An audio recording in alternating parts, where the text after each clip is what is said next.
अक्षय तृतीया, जिसे अक्ति भी कहा जाता है, हिंदू और जैन धर्म में एक अत्यंत पवित्र और शुभ तिथि मानी जाती है। यह पर्व वैशाख मास के शुक्ल पक्ष की तृतीया तिथि को आता है और इसे ऐसा दिन माना जाता है जिसमें किए गए शुभ कार्य कभी व्यर्थ नहीं जाते। अक्षय का अर्थ होता है जो कभी क्षय नाश न हो, और यही इस दिन की विशेषता है। धार्मिक महत्व। अक्षय तृतीया का धार्मिक दृष्टि से बहुत उच्च स्थान है। यह दिन न केवल भगवान विष्णु से जुड़ा हुआ है, बल्कि कई पौराणिक घटनाओं का भी साक्षी है।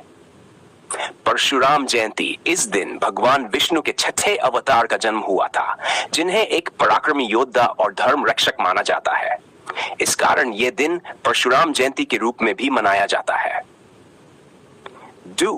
द्रौपदी को अक्षय पात्र की प्राप्ति महाभारत काल में जब पांडव वनवास में थे, तब भगवान सूर्य ने द्रौपदी को एक ऐसा पात्र प्रदान किया था जिससे कभी भोजन समाप्त नहीं होता था।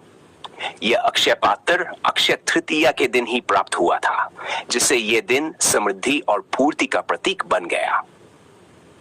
महाभारत लेखन की शुरुआत मान्यता है कि महर्षि वेदव्यास ने इसी दिन भगवान गणेश से महाभारत ग्रंथ का लेखन कार्य शुरू करवाया था। यह घटना अक्षय ज्ञान और अनंत धर्म का प्रतीक मानी जाती है। गंगा अवतरण। कुछ मान्यताओं के अनुसार इस दिन गंगा नदी का धरती पर अवतरण हुआ था, इसलिए इस दिन गंगा स्नान विशेष पुण्यदायी माना जाता है। श्री कृष्ण और सुदामा की भेंट। अक्षय तृतीया के दिन ही श्री कृष्ण ने अपने मित्र सुदामा की गरीबी दूर की थी। इस प्रसंग से यह संदेश मिलता है कि सच्ची भक्ति और प्रेम से किया गया कोई भी कार्य कभी व्यर्थ नहीं जाता। जैन धर्म में महत्व। जैन धर्म में अक्षय तृतीया का विशेष महत्व है, क्योंकि इसी दिन प्रथम तीर्थंकर भगवान ऋषभदेव ने एक वर्ष का तप समाप्त कर एखुर रस, गन्ने का रस से पारणा किया था। यह दिन तप, संयम और त्याग की भावना को बल देता है।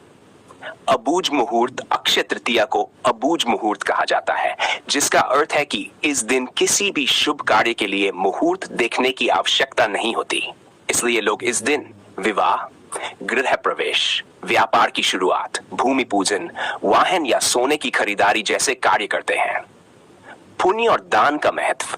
अक्षय तृतीया पर दान पुण्य को अत्यधिक शुभ और फलदायी माना जाता है।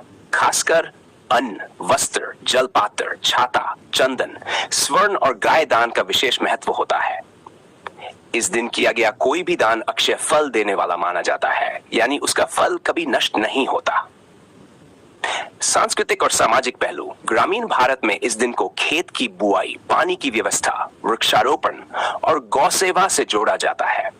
समाज में आपसी सहयोग, दान और सेवा की भावना को प्रोत्साहित करने का ये एक अवसर होता है। कई स्थानों पर सामूहिक विवाह भी आयोजित किए जाते हैं, जिससे गरीब परिवारों को सहयोग मिलता है। आधुनिक समय में प्रासंगिकता। आज के युग में अक्षय तृतीया को एक धन, निवेश और शुभ आरंभ के प्रतीक के रूप में देखा जाता है। लोग इस दिन सोना, चांदी या संपत्ति में निवेश करते हैं, क्योंकि मान्यता है कि यह संपत्ति कभी नष्ट नहीं होती। हालांकि बाजारवाद ने इस त्योहार को भौतिकता से जोड़ दिया है, फिर भी इसके मूल तत्व पुण्य, दान, धर्म और अध्यात्म आज भी उतने ही प्रभावशाली हैं। निष्कर्ष। अक्षय तृतीया केवल एक धार्मिक पर्व नहीं, बल्कि एक आध्यात्मिक प्रेरणा है, जो हमें सिखाती है कि सच्चे मन से किया गया हर कार्य, चाहे वह दान हो या तप, सेवा हो या उपासना, कभी व्यर्थ नहीं जाता। यह दिन धर्म, भक्ति, समर्पण और करुणा से भरपूर जीवन जीने की प्रेरणा देता है।